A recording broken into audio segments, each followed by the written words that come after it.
Hello viewers, इस video lecture में हम लोग JUT डिप्लोमा 4th सेमेस्टर के नेटवर्क थ्योरी के 2022 क्वेश्चन पेपर्स के न्यूमेरिकल को डिस्कस करेंगे। इस वीडियो लेक्चर में टोटल 4 न्यूमेरिकल्स हैं जिनका सॉल्यूशन डिटेल में कॉन्सेप्ट के साथ दिया जाएगा। वीडियो को एंड तक देखिएगा। वीडियो शुरू करते हैं।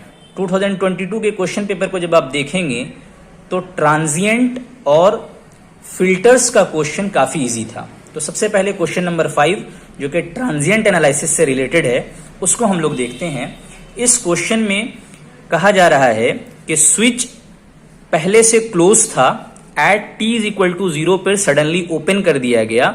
आपको बताना है कि इंडक्टर के थ्रू करंट कितनी फ्लो करेगी एंड इंडक्टर का वोल्टेज क्या आएगा विथ रिस्पेक्ट टू टाइम। सबसे पहले हम लोग स्विचिंग एक्शन से पहले का सर्किट ड्रॉ करेंगे। तो स्विचिंग एक्शन से पहले यानी t=0 पे स्विच कहां था, तो स्विच क्लोज था।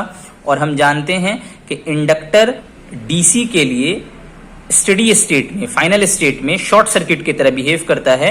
तो स्विचिंग एक्शन से पहले इंडक्टर जो है वो शॉर्ट सर्किट की तरह बिहेव कर रहा था। इसका मतलब ये हुआ कि ये 10 ओम वाला जो रेसिस्टर है इसमें कोई करंट नहीं जाएगी। करंट जो है सिर्फ 4 ओम वाले ब्रांच में इस तरह से फ्लो करेगी।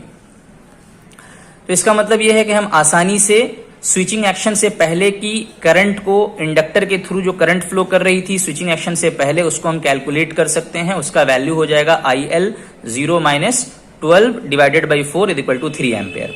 और हम जानते हैं इंडक्टर की प्रॉपर्टी कि वो अपने थ्रू करंट को सडनली चेंज होने नहीं देती है। यानी स्विचिंग एक्शन के जस्ट बाद IL 0 + भी इतनी ही करंट फ्लो करेगी। यानी जब स्विचिंग एक्शन हो जाएगा, यानी कि जब हम स्विच को ओपन कर देंगे तो मेरा इंडक्टर जो है कुछ देर के लिए करंट सोर्स की तरह बिहेव करेगा, जिसका वैल्यू IL 0 - यानी 3 एम्पेयर के बराबर होगा। अब ये क्या है, ये एक सोर्स फ्री RL सर्किट बन गया। यानी अब इसमें स्विचिंग एक्शन के बाद इसमें कोई सोर्स कनेक्टेड नहीं है। यानी करंट IL जो है वो धीरे धीरे रेसिस्टर के थ्रू डीके कर जाएगी, डिस्चार्ज हो जाएगा इंडक्टर। तो उसका हम लोग को फॉर्मूला क्या पता है। अगर हम डिस्चार्जिंग करंट का फॉर्मूला लिखेंगे तो IL of t = फॉर्मूला होता है IL 0 - into e⁻⁻ t/τ, where τ is time constant, जिसका फॉर्मूला RL सर्किट के लिए L/R होता है। L के वैल्यू 0.1 हेनरी है और R की वैल्यू 10 ओम है। तो हम आसानी से टाउ निकाल सकते हैं, जिसकी वैल्यू हो जाएगी 0.01 सेकेंड। उसकी वैल्यू हम लोग इस फॉर्मूले में पुट करेंगे। IL of 0 - हम लोगों ने ऑलरेडी 3 एम्पेयर निकाल के रखा है।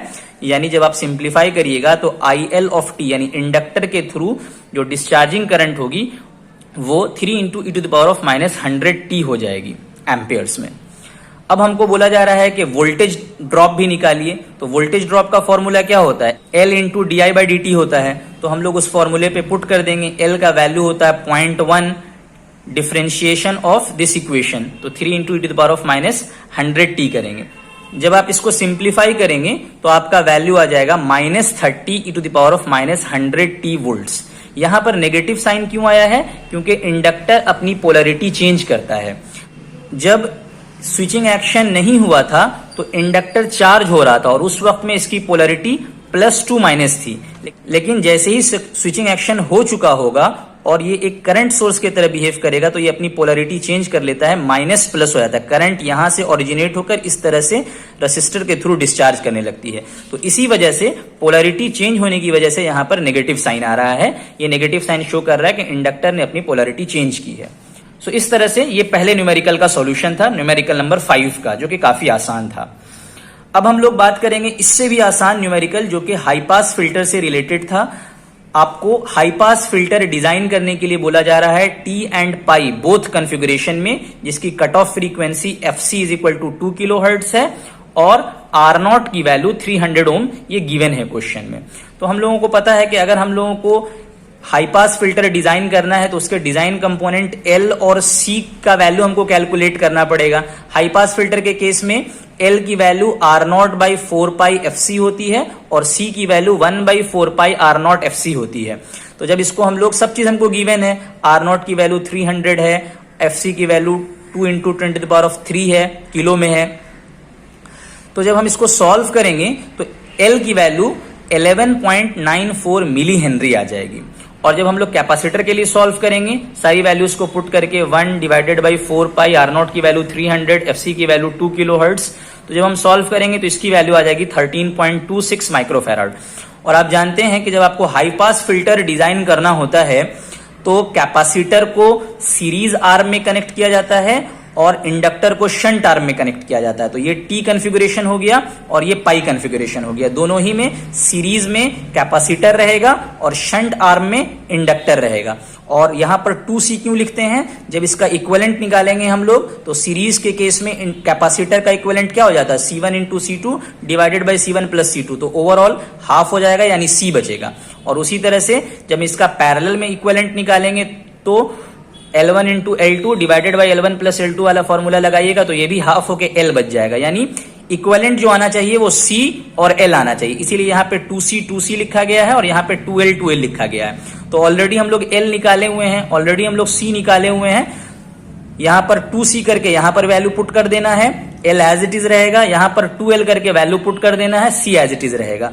तो इस तरह से ये मेरा फाइनल डिजाइन हो जाएगा हाई पास फिल्टर का। जैसा कि आप लोगों को पता है कि हाई पास फिल्टर क्या होता है कि वो लो फ्रीक्वेंसी को यानी कट ऑफ फ्रीक्वेंसी से लो रेंज के फ्रीक्वेंसी को स्टॉप करता है, ब्लॉक करता है और हाई फ्रीक्वेंसी को अलाउ करता है। क्योंकि यहां पर 2 किलो हर्ट्ज फ्रीक्वेंसी दी हुई है कट ऑफ फ्रीक्वेंसी, सो 2 किलो हर्ट्ज से बिलो की फ्रीक्वेंसी को वो ब्लॉक करेगा, 2 किलो हर्ट्ज से अबव फ्रीक्वेंसी को वो अलाउ करेगा।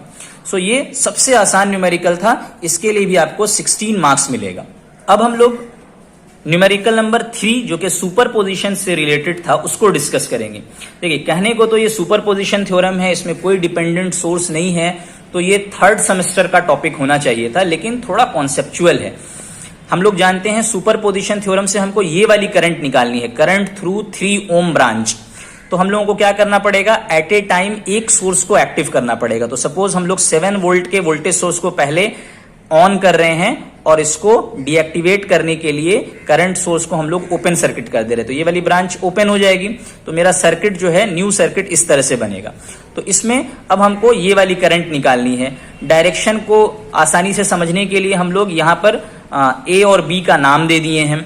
अब इस सर्किट को हम लोगों को I1 निकालने के लिए हम लोग R इक्विवेलेंट मेथड को यूज कर रहे हैं। तो यहाँ पे आप देख सकते हैं 1 ओम और 3 ओम ये दोनों आपस में सीरीज में है और 2 के साथ पैरेलल में है और फाइनली फिर 1 के साथ सीरीज में है। तो सबसे पहले हम लोगों ने R इक्विवेलेंट निकाला, R इक्विवेलेंट की वैल्यू आ गई 2.33 ओम। अब हम लोग टोटल करंट कितना फ्लो कर रहा है वो निकाल लेंगे। तो टोटल करंट का फॉर्मूला क्या हो जाएगा?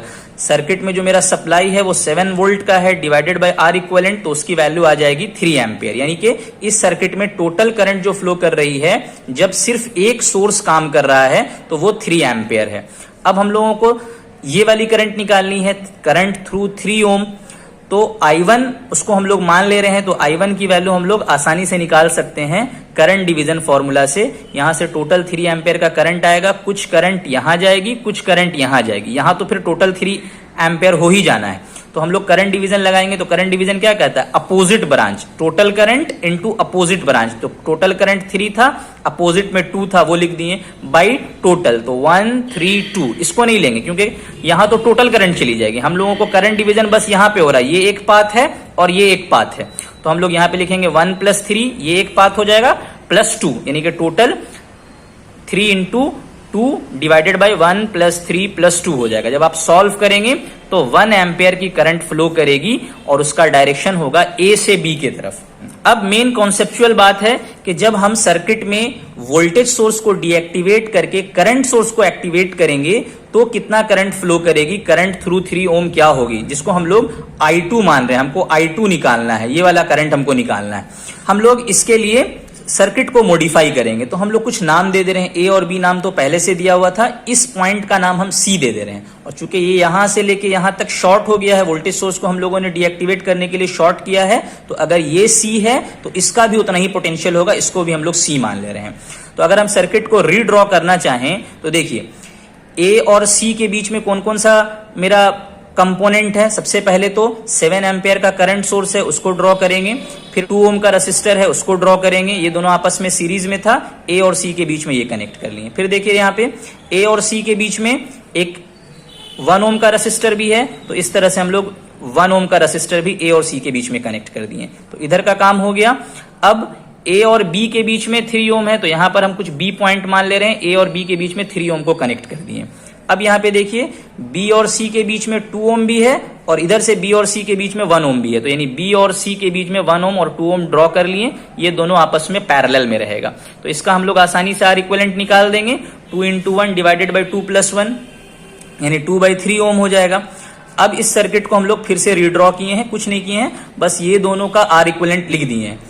अब सोचने वाली बात यह है कि इस पूरे सर्किट में सिर्फ एक करंट सोर्स है और इस करंट सोर्स की वजह से हमको यहां पर क्या करंट फ्लो कर रही है वो निकालना है।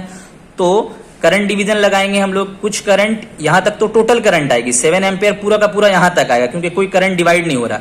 कुछ करंट यहां चली जाएगी, कुछ करंट यहां चली जाएगी। हमको ये वाली करंट निकालनी है जिसको बाद में हम I2 कर रहे हैं, यानी 2/3 ओम में और 3 ओम में दोनों में सेम करंट फ्लो करेगी, जिसको हमको कैलकुलेट करना है। उसका नाम हम लोगों ने I2 दिया है। तो I2 को करंट डिवीजन से निकालने के लिए क्या करना पड़ेगा? सबसे पहले हमको टोटल करंट, तो टोटल करंट 7 एम्पियर है वो लिख लिए, इनटू अपोजिट। अपोजिट में क्या है? ये 1 ओम वाला ब्रांच है, तो 1 लिखेंगे यहाँ पे, डिवाइडेड बाई टोटल, यानी इसको भी लिखेंगे, इसको भी लिखेंगे और इसको भी लिखेंगे। तो 1 + 2/3 + 3 सॉल्व करिएगा तो 1.5 एम्पियर आएगा।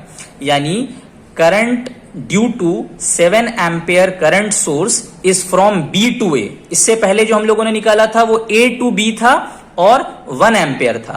अब बी टू ए है और 1.5 एम्पियर है।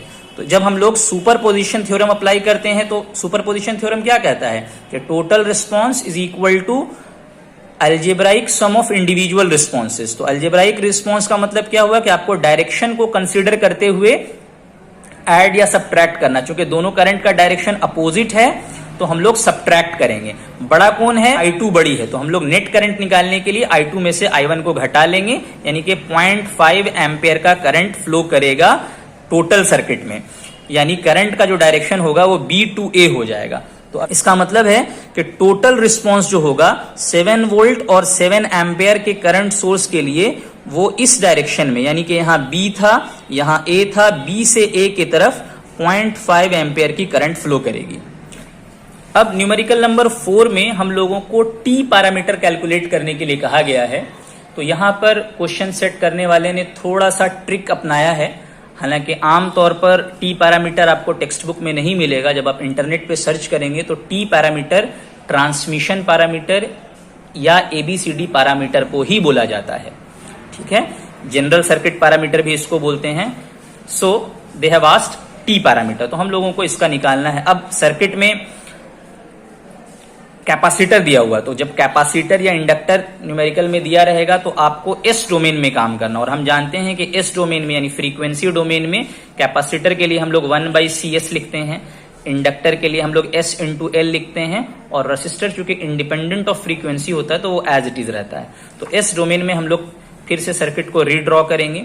इसको आप V1 of S, I1 of S, I2 of S, V2 of S लिख सकते हैं। मैंने नहीं लिखा है, लेकिन आपको ये अज्यूम करना है कि यहाँ पे ये V1 of S, I1 of S, I2 of S, V2 of S ही है, यानी हम लोग S डोमेन में बात कर रहे हैं। 1/CS करेंगे तो C का वैल्यू 1 है, इसलिए ये 1/S हो जाएगा, ये भी 1/S हो जाएगा और ये एज इट इज 2 रह जाएगा। यानी अब ये सर्किट जो है मेरा S डोमेन में हो गया है। ABCD पैरामीटर या T पैरामीटर क्या होता है कि V1 और I1 को, यानी सेंडिंग एंड के पैरामीटर्स को रिसीविंग एंड के पैरामीटर के टर्म में एक्सप्रेस किया जाता है। यानी V1 = AV2 - BI2 हो जाता है और I1 = CV2 - DI2 हो जाता है। माइनस क्यों आता है? देखिए करंट का डायरेक्शन एक्चुअली में अगर किसी चीज को आप यहां से सेंड कर रहे हैं तो करंट का direction from left to right होना चाहिए था, लेकिन 2 पोर्ट के का स्टैंडर्ड डायरेक्शन क्या कहता है कि वो इनवर्ट डायरेक्शन में होगा। तो ये दोनों का अपोजिट डायरेक्शन होने की वजह से यहां पर हम लोग नेगेटिव लेते हैं। तो अब हम लोगों को इंडिविजुअल पैरामीटर्स ABCD कैलकुलेट करना है। तो सबसे पहले हमको क्या करना पड़ेगा, इस टर्म को 0 बनाने के लिए पोर्ट 2 को ओपन करना पड़ेगा ताकि मेरा I2 0 हो जाए। तो हम लोगों ने पोर्ट 2 को ओपन किया, I2 को 0 बनाया, तो A की वैल्यू आसानी से V1/V2 और C की वैल्यू आसानी से I1/V2 लिख सकते हैं। अब यहाँ पर I2 की वैल्यू 0 हो चुकी है, हमको V1 निकालना है। तो V1 निकालने के लिए हमको क्या करेंगे, इसका तो कोई मतलब है नहीं, वहां कोई करंट फ्लो करेगा नहीं, तो हम आसानी से लिख सकते हैं कि I1 इंटू ये दोनों ब्रांच का जो इम्पिडेंस है उससे मल्टीप्लाई कर देंगे, यानी 2 + 1/s। तो यहाँ पे देखिए आप V1 की वैल्यू हो गई I1 इंटू 2 + 1/s, ठीक है। और अगर आपको V2 निकालना है तो क्या करना पड़ेगा, यहां से तो कोई करंट आ नहीं रही है, तो यही करंट जब यहां जाएगी तो जो ड्रॉप होगा वही V2 के बराबर होगा। यहां पे कोई ड्रॉप नहीं होगा क्योंकि कोई करंट नहीं है यहां पे। तो हम लोग क्या करेंगे, 2 × I1 लिख सकते हैं। V2 = क्या हो जाएगा, 2 × I1 हो जाएगा। तो यहां पर दोनों चीज निकाल दिया गया है, V1 भी निकाल दिए, V2 भी निकाल दिए। अब A का वैल्यू था V1/V2, तो दोनों का वैल्यू पुट करेंगे, 2 + 1/s × I1 divided by 2 × I1। तो I1 कट जाएगा, 2 से डिवाइड कर देंगे दोनों ही टर्म को, तो आ जाएगा 1 + 1/2s। इसको आप 2s + 1 डिवाइडेड बाई 2s भी लिख सकते हैं एलसीएम लेकर के। ये हो गया। C की वैल्यू क्या होती है, तो I1/V2 होती है। I1 को एज इट इज रहने दीजिए, V2 का वैल्यू अभी आपने निकाला है 2I1, तो 2I1 पुट कीजिए डिनोमिनेटर में, I1 कट जाएगा, तो C की वैल्यू आ जाएगी 1/2। तो इस तरह से हम लोगों ने एक पोर्ट को ओपन करके A और C की वैल्यू निकाल ली। अब हम लोग B और D निकालने के लिए V2 को 0 बनाएंगे। V2 को 0 बनाने के लिए हमको पोर्ट 2 को शॉर्ट करना पड़ेगा, इसलिए देखिए यहाँ पे पोर्ट 2 को शॉर्ट किए हैं, तो B की वैल्यू निकल जाएगी V1/I2 माइनस में डायरेक्शन की वजह से, और D की वैल्यू निकल जाएगी I1/-I2, ठीक है। B और D हमेशा पॉजिटिव रहता है, जो नेगेटिव साइन आता है वो करंट की अपोजिट डायरेक्शन की वजह से आता है। तो अब हम लोग इस सर्किट के लिए V1 कैलकुलेट करेंगे इन टर्म्स ऑफ I1। तो जाहिर सी बात है ये दोनों पैरेलल में है, इसके साथ सीरीज में है, तो वही हम लोगों ने किया है 2 × 1/s divided by 2 + 1/s + 1/s। ये दोनों पैरेलल में, इसके साथ सीरीज में। जब आप सॉल्व करेंगे तो V1 की वैल्यू आ जाएगी I1 × 2 divided by 2s + 1 + 1/s। अब हम लोगों को I2 निकालना है इन टर्म्स ऑफ I1। तो जाहिर सी बात है I1 ही टोटल करंट है, यहां पर तो कोई सप्लाई है नहीं, तो I1 की वजह से ही करंट डिवीजन लगा करके आप I2 निकालेंगे। तो एक्चुअली में करंट का डायरेक्शन I2 का होना चाहिए था फ्रॉम लेफ्ट टू राइट, लेकिन स्टैंडर्ड डायरेक्शन की वजह से हम लोग फ्रॉम राइट टू लेफ्ट ले रहे हैं, इसीलिए हमको माइनस साइन देना पड़ेगा। इसलिए देखिए जब हम लोग I2 को इन टर्म्स ऑफ I1 निकाल रहे हैं तो एक माइनस का साइन दे रहे हैं। तो I2 की वैल्यू हो जाएगी total current into opposite branch, यानी कि 2 डिवाइडेड बाई 2 + 1/s। जब आप सॉल्व करेंगे तो I2 की वैल्यू आ जाएगी -2s divided by 2s + 1 × I1। तो इस तरह से हम लोगों ने V1 भी इन टर्म्स ऑफ I1 निकाल लिया और I2 भी इन टर्म्स ऑफ I1 निकाल लिया। अब हम लोग वैल्यू पुट करेंगे। B की वैल्यू क्या होती है, V1/-I2 होती है। V1 की वैल्यू हम लोगों ने पुट कर दिया, जो हम लोगों ने निकाला था 2 divided by 2s + 1 + 1/s × I1। और I2 की वैल्यू हम लोगों ने ऑलरेडी माइनस में निकाला है, यहां पर आपको माइनस में लिखने के लिए बोल रहा है, तो माइनस माइनस कैंसिल होकर ये प्लस हो जाएगा, तो वो हो जाएगा 2s divided by 2s + 1 × I1। I1 cut जाएगा। थोड़ा सा आप सिंप्लीफाई करेंगे B के लिए तो आपकी वैल्यू आ जाएगी 4s + 1 डिवाइडेड बाई 2s²। ये B की वैल्यू हो जाएगी। और D का फॉर्मूला क्या है, I1/-I2 है, तो I1 को आप एज इट इज रहने दीजिए। आपने ऑलरेडी I2 माइनस में निकाला है, तो आपको -I2 निकालने के लिए बोला जा रहा है, तो ये प्लस हो जाएगा, माइनस माइनस कैंसिल हो जाएगा। जब आप I2 का वैल्यू पुट करेंगे तो सॉल्व करने पर आपको D की वैल्यू आ जाएगी 2s + 1 डिवाइडेड बाई 2s। अब हम देखना चाहते हैं कि हम लोगों ने ये जो न्यूमेरिकल बनाया है वो सही है कि नहीं है। तो देखिए सबसे पहले तो देख के आप समझ सकते हैं कि इनपुट पोर्ट से आप देखिए या आउटपुट पोर्ट से आप देखिए, आपका सर्किट सिमेट्रिकल है, दोनों तरफ से आइडेंटिकल है। तो ABCD पैरामीटर के केस में सिमेट्री का कंडीशन क्या होता है कि A और D दोनों बराबर होना चाहिए। तो देखिए अभी हम लोगों ने जो ABCD पैरामीटर निकाला है, मैट्रिक्स फॉर्म में उसके आंसर को लिखा है, तो A और D दोनों बराबर आ रहा है। उसके बाद चूंकि इसमें कोई सोर्स नहीं है, पैसिव नेटवर्क है, तो इसको हम लोग रेसिप्रोकल भी कह सकते हैं और कंडीशन ऑफ रेसिप्रोसिटी भी लगा सकते हैं। उसकी वैल्यू होती है AD - BC should be equal to 1 होना चाहिए।